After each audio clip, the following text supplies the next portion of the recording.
Bienvenido a este nuevo vídeo. Aquí os voy a hablar de una de las últimas cosas que nos quedan por ver de los básicos del álgebra a un nivel ya universitario, que sería el aprender a determinar si un espacio vectorial es o no espacio vectorial por medio de la definición, el aprender si una aplicación lineal es o no aplicación lineal por medio de la definición, y el aprender si una forma bilineal es o no una forma bilineal por medio de la definición. Es decir, aprender a desenvolvernos con las definiciones que implican el concepto de linealidad. ¿Por qué van estas tres cosas en este vídeo? Porque se estudian de forma análoga y si aprendemos a hacer una, aprendemos todas. Vamos a empezar con la definición de espacio vectorial. Ya os habrán contado que un espacio vectorial más denota la operación interna, por denota la operación externa, se define de la siguiente manera. V será espacio vectorial si al tomar dos elementos de V, entonces U más V pertenece también al conjunto, y si tomados un elemento de V y un escalar, entonces el producto pertenece al conjunto. Esto significa que un espacio vectorial es cerrado para la operación interna, para la suma de elementos, y para la operación externa, la multiplicación por un escalar. Esto se puede resumir en una sola condición. Si nosotros tomamos dos elementos del subespacio y dos escalares, entonces tiene que suceder que la combinación lineal pertenece también al subespacio. La combinación lineal de elementos del subespacio pertenece al subespacio. Y esto es precisamente lo que vamos a utilizar para probar por medio de la definición si un conjunto es o no subespacio vectorial. Vamos a ilustrar esto con un ejercicio típico. Esto lo he sacado pues de alguna hoja que tuviera yo por ahí de ejercicios de universidad. Y vamos a hacer, por ejemplo, el 1 y el 2. El 1 sí es un subespacio vectorial y el 2 no. La estrategia para atacar estos ejercicios es diferente del resultado que esperamos obtener. Si nosotros esperamos obtener la respuesta sí, debemos de hacer la prueba formal. Tomar dos elementos y ver que la combinación lineal de esos dos elementos del subespacio pertenece al subespacio. Si nosotros esperamos obtener un no, quizá lo más sencillo sea encontrar un contraejemplo. Dos elementos del subespacio cuya combinación lineal no pertenezca al subespacio. Ver que hay un elemento del conjunto que contradice las condiciones del subespacio vectorial. Entonces, para el apartado A yo puedo tomar un elemento X que es de la forma 3x2, x2, x4 más x2 y x4 y un elemento y que es de la forma 3 y2, y2, y4 más y2 y y4. Hago una combinación lineal de esto, alfa x más beta y, donde alfa y beta son dos escalares. Entonces, ¿qué me sale aquí? Pues me va a salir, haciendo esta operación me saldrá 3 alfa x2 más 3 beta y 2, alfa x2 más beta y 2, alfa x4 más alfa x2, sigo aquí, más beta y4 más beta y 2, y alfa x4 más beta y 4. Ahora tengo que demostrar que esto tiene la forma de un elemento del conjunto A, del apartado primero del ejercicio que hay en pantalla. Pero yo aquí simplemente lo que puedo hacer, saco el 3 factor común, tendría alfa x2 más beta y 2, aquí tendría alfa x2 más beta y 2, aquí tendría alfa x4 más beta y 4 más alfa x2 más beta y 2 y alfa x4 más beta y 4. Entonces en este punto me bastaría con tomar z2 igual a alfa x2 más beta y 2 y z4 igual a alfa x4 más beta y 4 para tener un elemento de la forma 3, z2, z2, z4 más z2 y z4, que obviamente tiene la forma de un elemento de A. Y esto lo puedo hacer porque la combinación lineal de elementos de R es un elemento de R, estamos en los números reales. Entonces lo importante es que se mantiene esta forma de ser un elemento de A. Vamos a demostrar ahora que el conjunto B, el del apartado 2, no es un subespacio vectorial. Ahí nos está diciendo que los vectores de ese conjunto son los que la primera y la segunda componente, su producto vale 0. Entonces yo podría tomar un vector 1, 0, 0, 0, la primera por la segunda vale 0, por lo tanto obviamente pertenece a B. Yo podría tomar otro, el 0, 1, 0, 0, que la primera por la segunda vale 0, por lo tanto pertenece a B. Y si yo los sumo, yo lo que tengo es el 1, 1, 0, 0, por lo tanto no pertenece a B. Y esto está contradiciendo la condición de ser cerrado para la suma. Yo tengo dos elementos, los sumo y en este caso no pertenece, por lo tanto no sería subespacio vectorial. Vamos a pasar ahora a las aplicaciones lineales. Tenemos una aplicación f de u en v. Esta aplicación va a ser lineal si se cumplen las condiciones f de u más v va a ser igual a f de u más f de v, que es la misma condición que esta primera de ser cerrado. Ahora significa que la imagen de la suma es la suma de las imágenes. Y la segunda condición, f de alfa por u es alfa por f de u. La imagen del producto por un escalar es el producto de la imagen por un escalar. Y vuelve a pasar lo mismo que antes, que esto se puede resumir en una sola condición, y es que la imagen de una combinación lineal de elementos del espacio de salida es la combinación lineal de las imágenes en el espacio de llegada. Esta es justo la definición de aplicación lineal. Y es lo que nosotros vamos a utilizar para demostrar por medio de la definición si una aplicación es o no lineal. Vamos a hacer lo mismo, vamos a usar este ejercicio, un ejercicio típico de las hojas que os dan en álgebra en la universidad. Y vamos a hacer, por ejemplo, el apartado A. Nos da una aplicación de R3 en R3.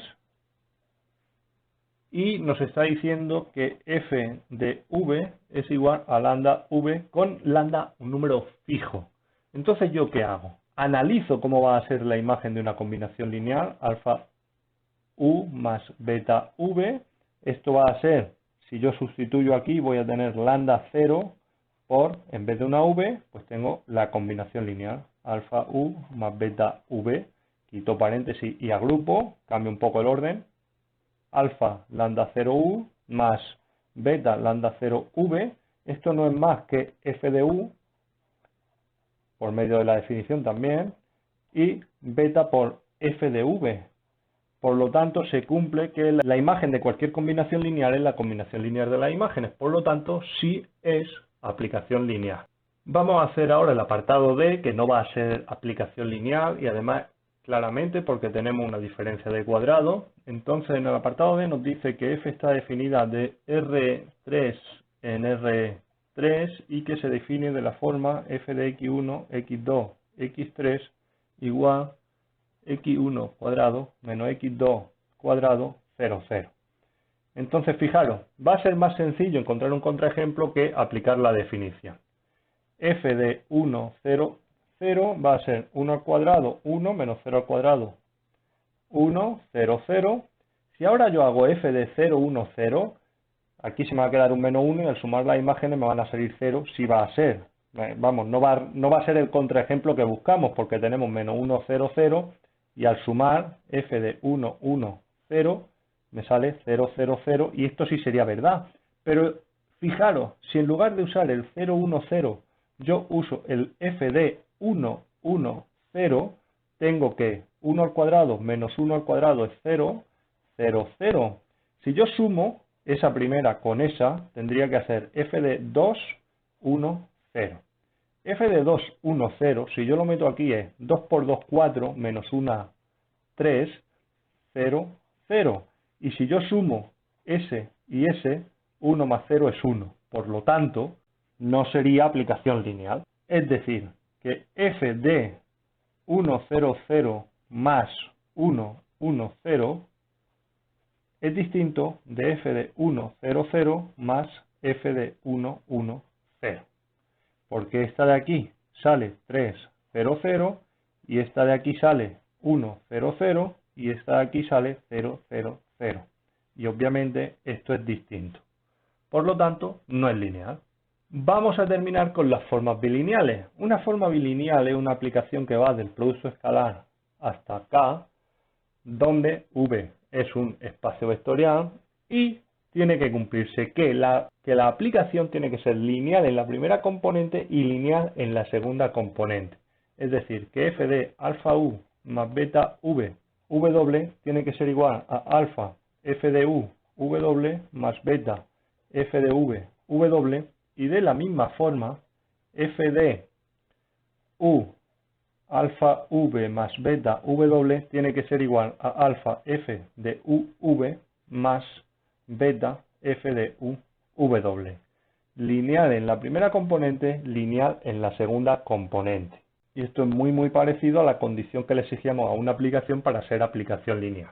Entonces vamos a volver a ilustrarlo con un ejemplo, también un ejemplo típico de universidad, y nos dan en este caso una función phi de xy que tenemos x1 y 1 más x2 y 1 más x1 y 2 más 3 x2 y 2. Como esto es un rollazo, yo soy un poco gandul, yo voy a hacer la condición 1 de linealidad y como la 2 se hace exactamente igual, lo hacéis vosotros. En caso de que tengáis alguna duda, a los comentarios. Phi de alfa x más beta z y. Una combinación lineal en la primera componente.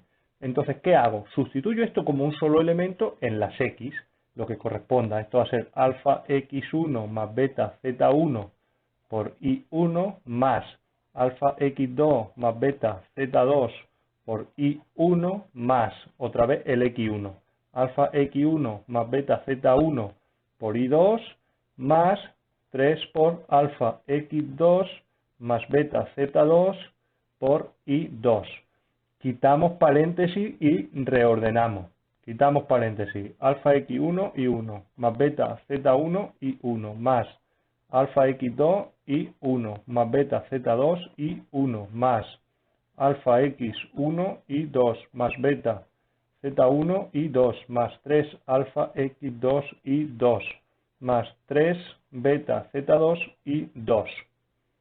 Y ahora reordenamos. Como yo quiero la x con la y la z con la y, pues me voy a quedar primero con todo lo que tenga x y. Alfa x1 y 1 más alfa x2 y 1, este, más alfa x1 y 2 y más 3 alfa x2 y 2. Y ahora con lo que tenga zi, sería S y S. Beta z1 y 1 más beta z2 y 2 más beta z1 y 2 más 3 beta z2 y 2. Yo de aquí tengo un alfa factor común. ¿Y qué me queda? X1 y 1, qué casualidad. X2 y 1, qué casualidad. X1 y X2, qué casualidad. 3, X2 y 2, qué casualidad. Es decir, phi de X, Y. Y ahora saco factor común la beta. ¿Y qué me queda? Pues Z1 y 1, Z2 y 2, Z2 y 1, Z1 y 2 y Z2 y 2 con un 3 delante. Qué casualidad que tenemos ZI. Por lo tanto, hemos demostrado que es lineal en la primera componente. La linealidad en la segunda componente totalmente análoga. Ya habéis visto que esto es muy mecánico y muy sencillo, que no tiene ninguna dificultad. Entrenarlo bastante, sobre todo los casos en los que tengáis que buscar un contraejemplo. Particularidades, casos concretos, dudas que os surjan, os conectáis al directo y me las preguntáis. Ahí os las contesto. Las escribí en los comentarios y os contesto en cuanto lo vea. No hay ningún problema.